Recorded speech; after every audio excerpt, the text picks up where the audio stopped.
If you have a Bible with you, I encourage you to open it to Ecclesiastes chapter 12. Ecclesiastes chapter 12. We'll be starting there in just a moment.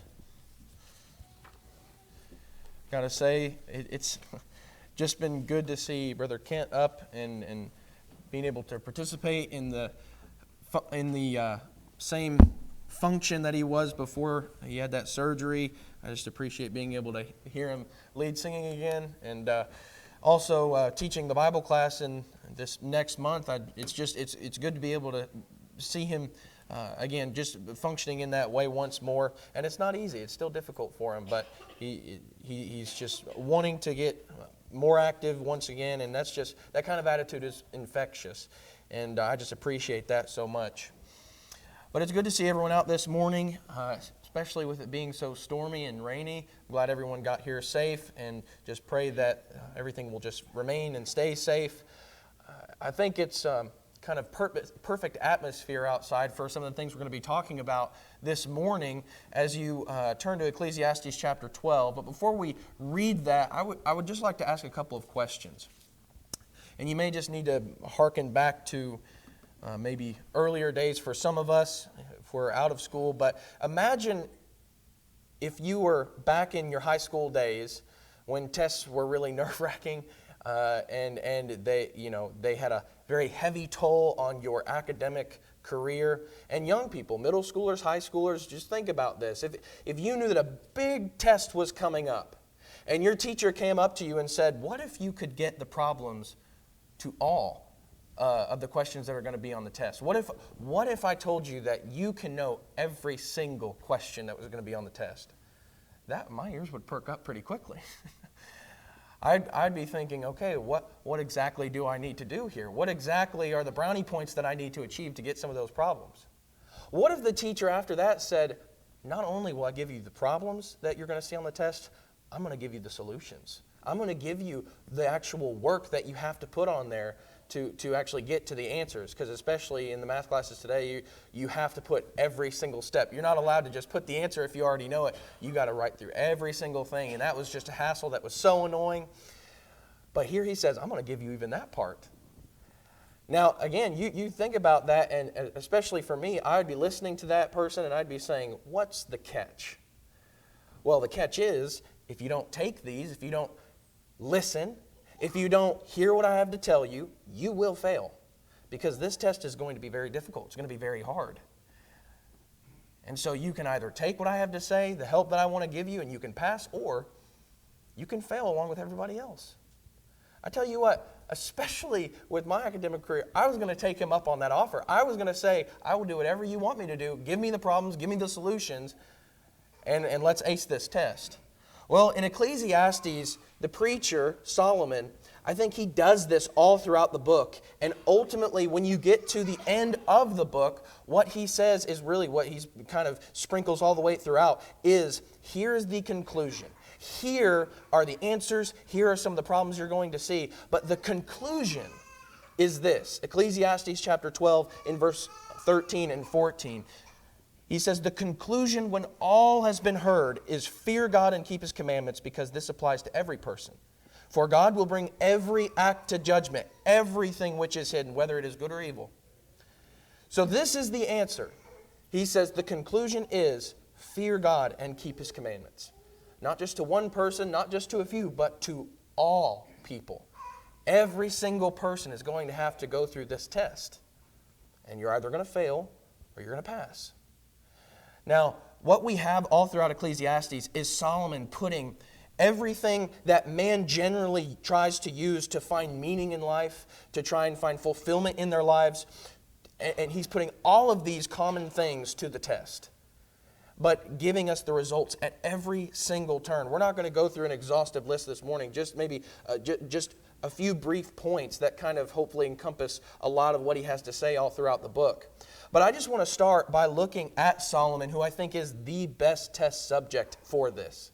If you're going to talk about someone who can find the most accurate answer, the most in-depth answer, I think Solomon is the best person for the job. Back in Ecclesiastes chapter 1, in verse 1, it says, the words of the preacher, the son of David, king in Jerusalem.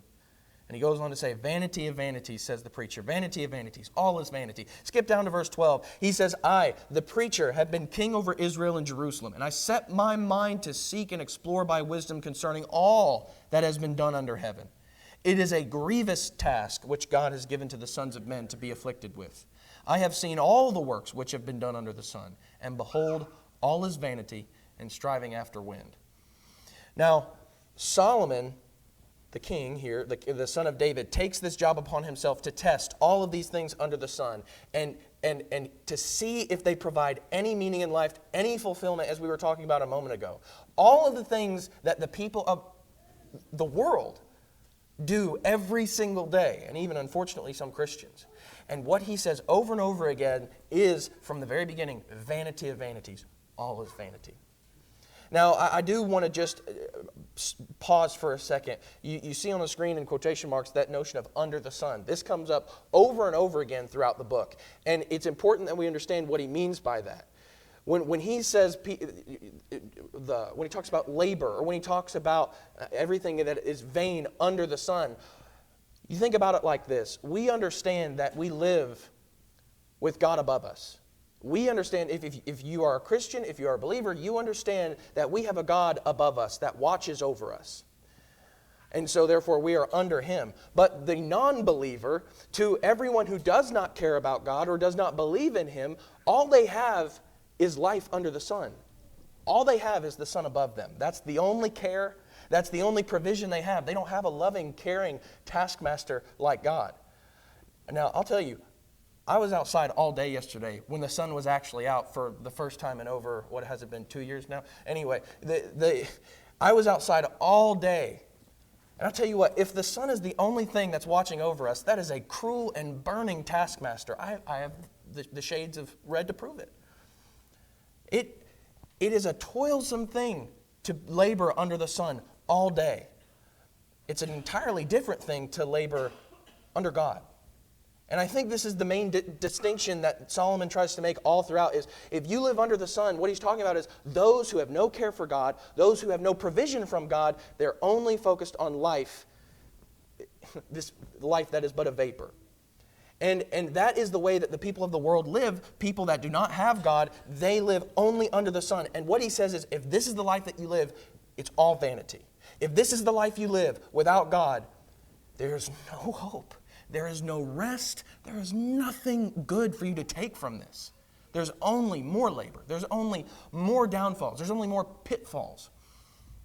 And so we need to understand that from the very beginning, that when he talks about under the sun, he's talking about those who only have this life in mind and not the life that comes after, that eternal life. So we just need to understand that before we go on. Now, thinking about Solomon being the best test subject here, the reason I say that is because as king, he had a lot more capability than just the average Joe. As king, he had the greatest means, he had the greatest power, the greatest riches, the greatest authority to succeed. There is no other person that could say, I think I could do better. There is no other person that had nearly the same capacity to succeed as Solomon did. Because he was the king. What he says goes. Not only that, but it's not like he didn't have the funds to try and go through this life under the sun and see if there's any meaning. He had it all. In fact, the most prosperous moment in Israel's history was when Solomon was king. You remember what it says about the silver in the kingdom? They were like pebbles on they were like pebbles on the side of the road. That is prosperous. But with that being said, all of the things that Solomon has, he had the best chance to succeed in life under the sun without God. But what he says ultimately is none of it's worth it.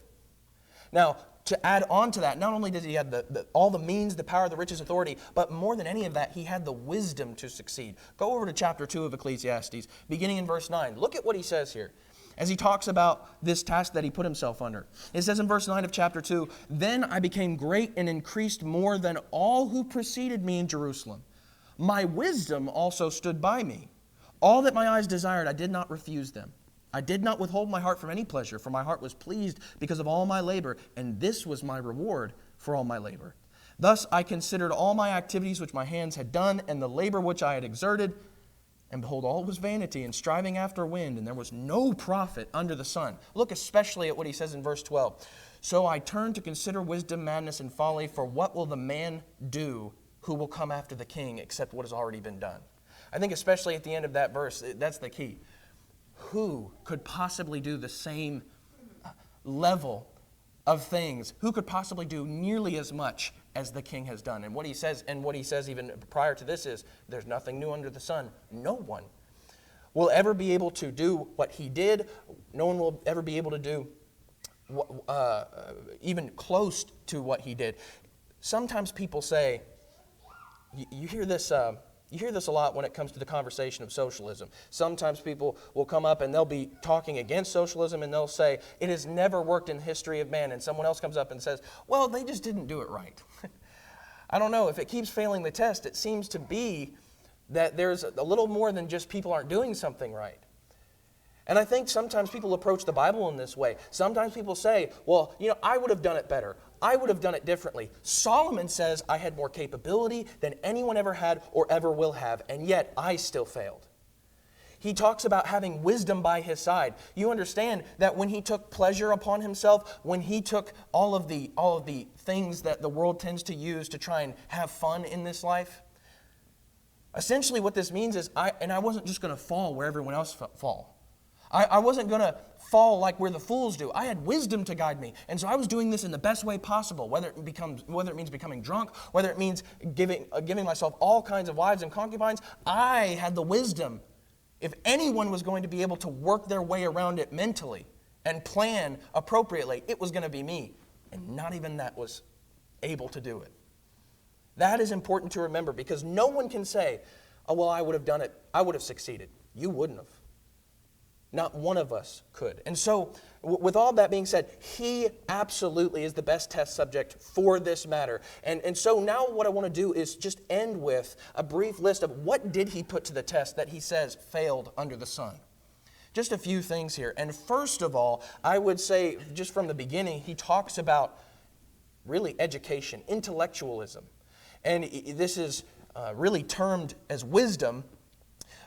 So coming back to chapter 2 of Ecclesiastes, beginning in verse 12 where we left off, he says, so I turn to consider wisdom, madness, and folly. For what will the man do who will come after the king except what has already been done?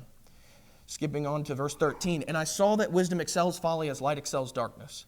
The wise man's eyes are in his head, but the fool walks in darkness. And yet I know that one fate befalls them all.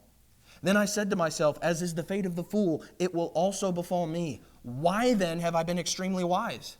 So I said to myself, this too is vanity. For there is no lasting remembrance of the wise man as with the fool, inasmuch as in the coming days all will be forgotten, and how the wise man and the fool alike die.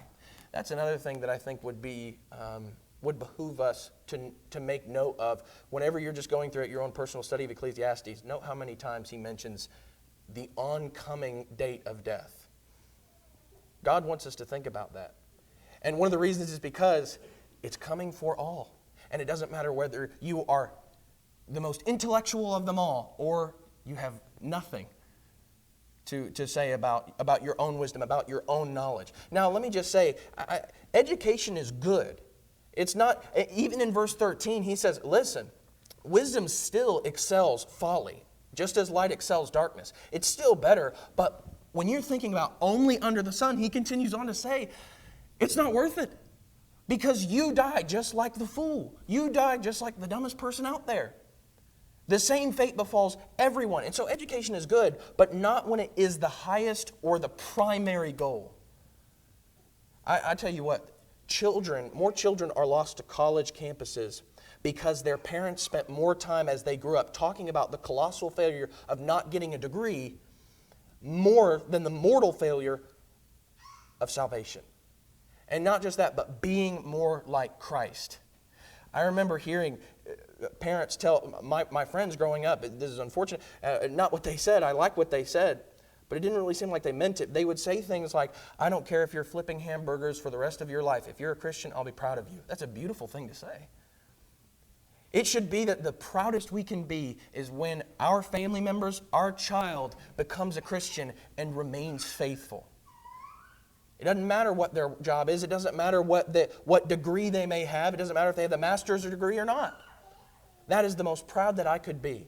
But I tell you, I had friends who their parents said that, but ultimately what they showed is they did care more about the degree because they pushed way harder on their grades in school than they did on daily Bible reading. They pushed way harder on making sure that the homework was done, but not as hard on making sure that their Bible lessons were done before they got there.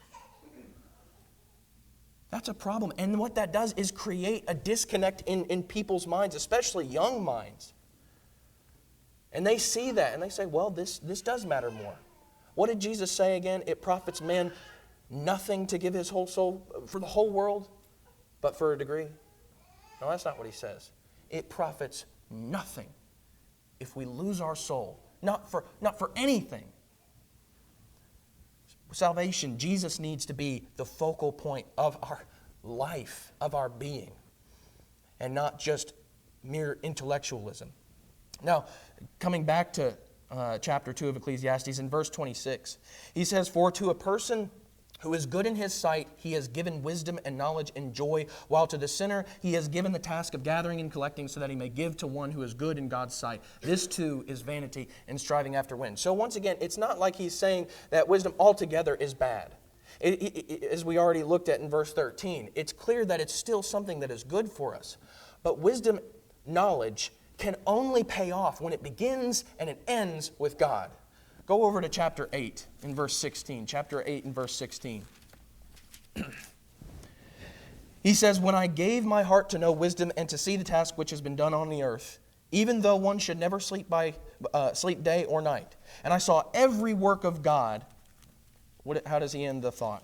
"I concluded that men cannot discover the work which has been done under the sun. Even though man should seek laboriously, he will not discover. And though the wise man should say, 'Oh, I know,' he cannot discover."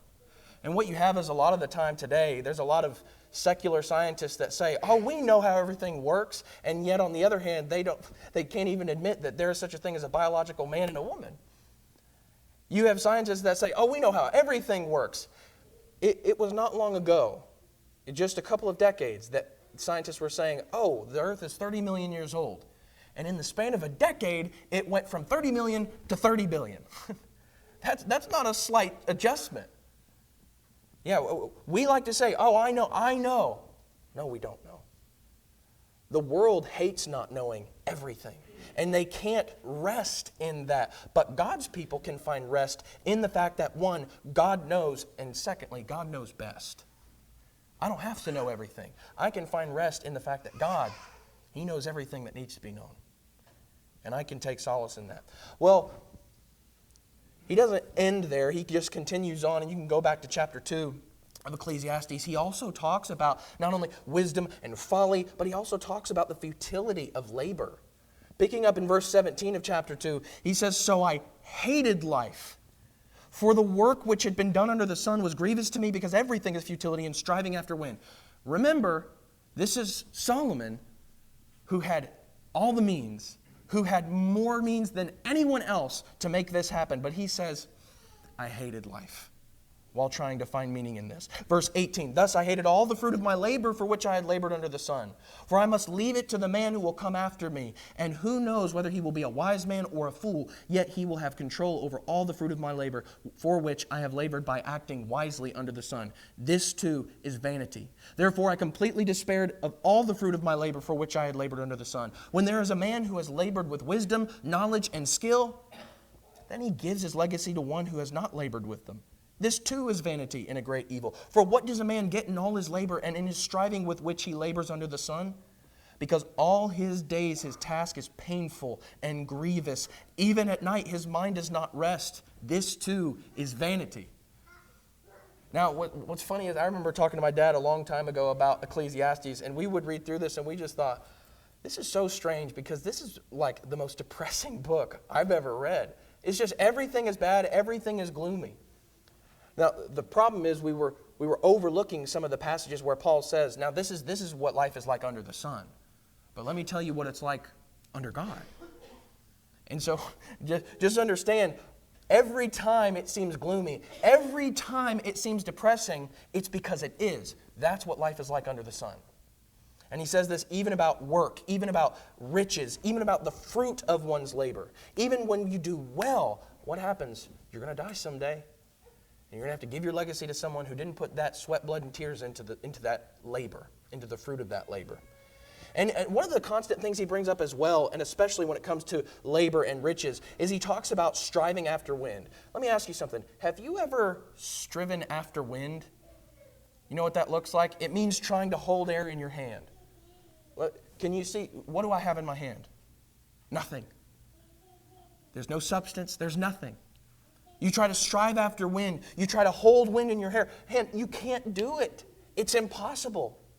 Now, what he's trying to make, what connection he's trying to make here is it's just as depressing under the sun, because the man who works endlessly knows no rest. And in the end, he has nothing to show for it. Sometimes people have said, and it always kind of made me laugh, people say, the person who dies with the most toys wins. But no, the person who dies with the most toys, he's dead. He dies. There's nothing after that. He doesn't get to take any of that with him.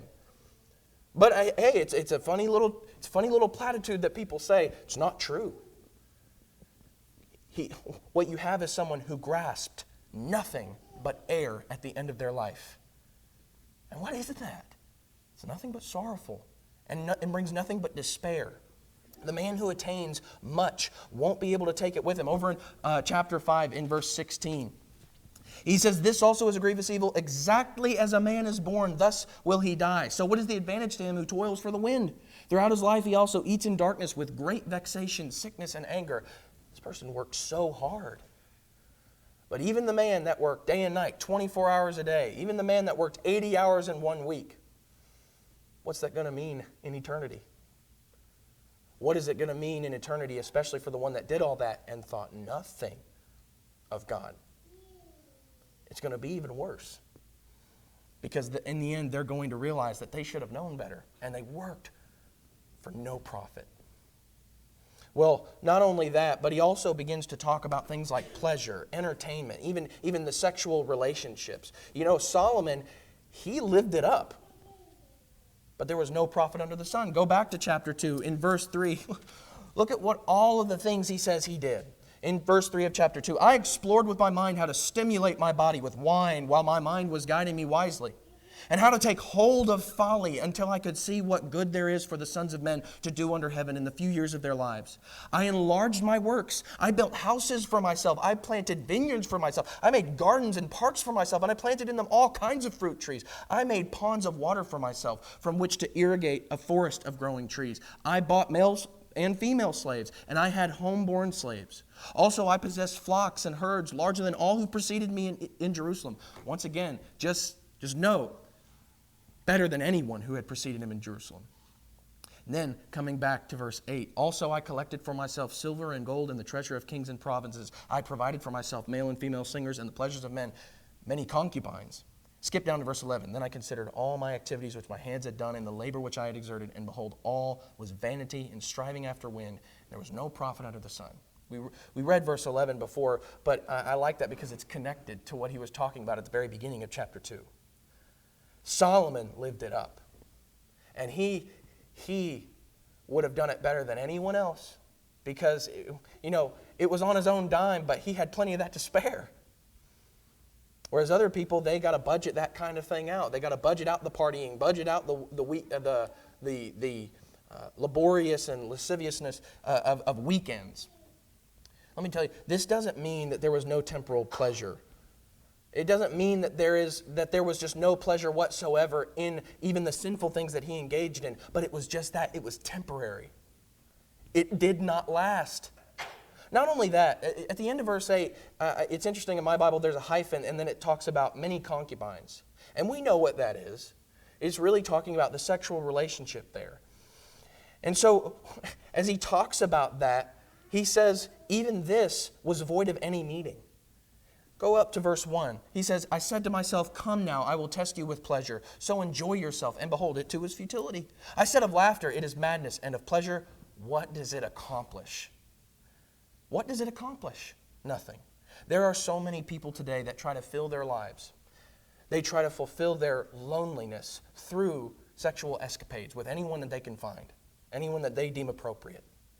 And what happens is it never ends.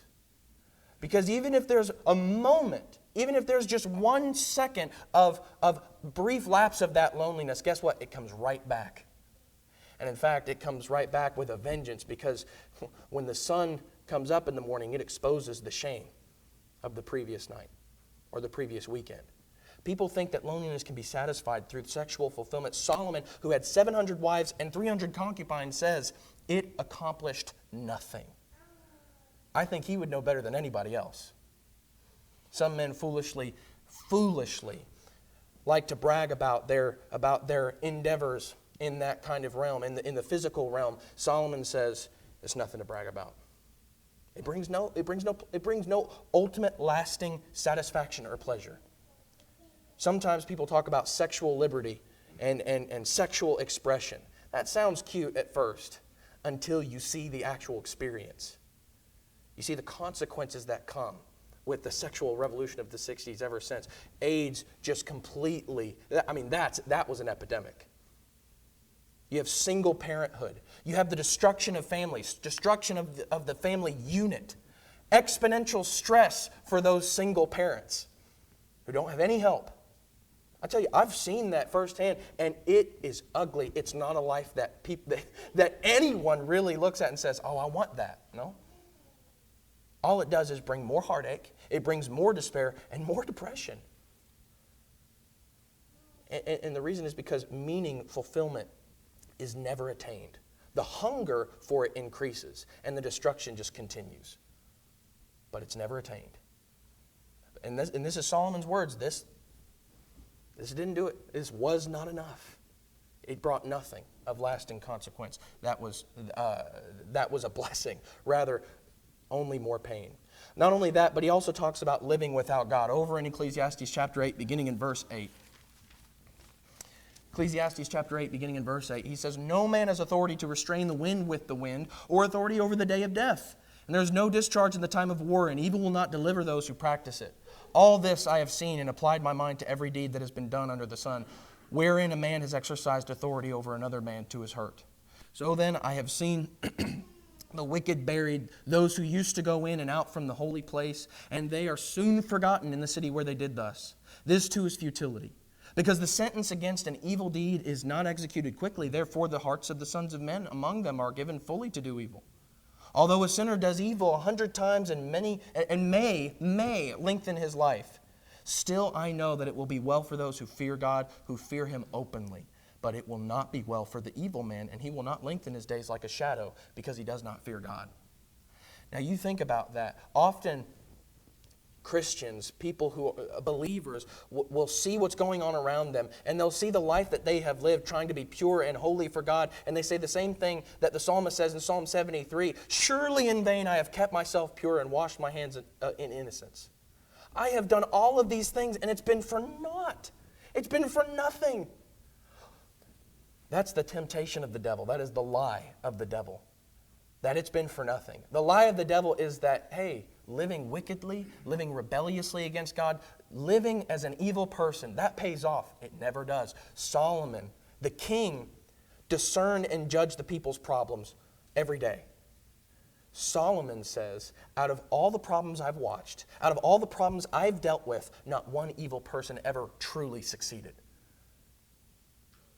While he may prolong his life, can he ultimately escape death? He may lengthen it, but not forever. And so it's futility. While he may delay consequences, can he outrun them altogether? No, he even ends by saying, the one who fears God, that's the one who has the benefit. The one who doesn't, their days are filled with evil, and it's going to be filled with worse things in eternity. Well, finally, and again, this isn't an exhaustive list, but finally, go to chapter 11 of Ecclesiastes. How Solomon ends this whole discourse here. In verse 9 of chapter 11, he says, rejoice, young man, during your childhood, and let your heart be pleasant during the days of young manhood, and follow the impulses of your heart and the desires of your eyes. Yet know that God will bring you to judgment for all these things. So remove grief and anger from your heart and put away pain from your body, because childhood and the prime of life are fleeting, Remember also your Creator in the days of your youth, before the evil days come and the years draw near when you will say, I have no delight in them. Now, I would just say, in verses 9 through 10 of chapter 11, he's not saying, hey, when he says follow the impulses of your heart, he's not saying follow the impulses of sin. What he's saying is enjoy your youth. Be a kid. Be a child. Don't grow up so fast. But understand that warning at the end of verse 9, know that God will bring you to judgment for all these things. And so it's not like he's abandoned. He's not saying, just do whatever you want. It doesn't matter if it's sinful. He's saying, no, it still matters. But you can be a kid, and you can have the good from that. There is good to be taken from that. But ultimately, the way he ends is differently than what a lot of people think. It's good to be a kid, but that doesn't mean don't think about God. What Solomon says is it's better to think about him from the day of birth. It is better to have God in your life from the very beginning than to wait long till you're in the latter end of your life and you have nothing but regrets, nothing but disappointments from the past stupid decisions you made that were outside of God. Sometimes I think even Christians fall for this subtle temptation of the devil to think that it's okay for young people to sow their wild oats. You know what happens when people sow wild oats? What are they going to reap? So no, it's not good for young people to do that. It's better for them to remember their Creator in the days of their youth. God says it is best for young people to grow up in Him. Do we truly believe that? Or do we push all of these things aside and think about God later? All of these things that we've talked about this morning. Is it better for us to just give in to all those things and then maybe we'll get to God later? Put Him on the back burner. That's never what God says we're allowed to do. In fact, we're commanded the very opposite. You keep me in mind. You never stop thinking about me. You never stop meditating on me. This is the very best way to live. The last passage I want to read is in chapter 3 and verse 12. You've already seen all of these things that he says are vanity and futility, and my goal is not to make you depressed with this lesson. My goal in this lesson is to make clear that regardless of what anyone says, regardless of what the world says, regardless of what even some Christians may say, the best thing for us, the gift of life, is God. Nothing else. Nothing that the devil wants to give to us, nothing that the world wants to give to us. A relationship with God, that's where it's at. In verse 12 of chapter 3, he says, I know that there is nothing better for them than to rejoice and do good in one's lifetime. Moreover, that every man who eats and drinks sees good in all his labor. It is the gift of God. I know that everything God does will remain forever. There is nothing to add to it and there is nothing to take from it, for God has so worked that men should fear Him. That which has already been already, and that which will be has already been, for God seeks what has passed by. And so what does he say here? Under the sun, where people hate life, having to work every single day and having no rest, he says, in God, you can have rest. In God, you can actually be satisfied with the day's work. I would just say, without God and without that relationship, there is no hope for that kind of rest. You may be a Christian, and you may be struggling with things like depression, like anxiety, fatigue for that matter, in doing good. Maybe you just need to look more into Solomon's testimony here and see all the things that the world promises you is going to bring fulfillment, and he says, I promise you it's not, and I know better. Maybe we just need to apply this book a little bit more to our lives. But if you are not a Christian, I'll tell you what, we are all living under the sun, period. And it is very difficult. It's hard. It brings much fatigue and sorrow. But at the end of the day, if you don't have God, you have no respite. You have no rest. There is nothing for you to take assurance and confidence in. Only God's people have that blessing. And so the question is, do you want that? Do you want that rest? Do you want that satisfaction? Do you want that fulfillment of life, meaning in life? You can find it here. Not at Lakeside, not in certain individuals, in Jesus, in God. Are you willing to put Him into your life, make Him your life, have Christ in you, the hope of glory? You have to be willing to follow His conditions to be saved. You have to be willing to obey Him to be a part of His kingdom, to be a part of that body. Do you believe that He is the Christ? Do you believe His words? Are you willing to hear what He has to say? Willing to repent of everything that He says you need to do away with? Confess His name. Confess your allegiance to Him. and be baptized into his death and newness of life. You can have that this morning. If you're subject to the invitation of Christ by any means, please come forward as we stand and as we sing.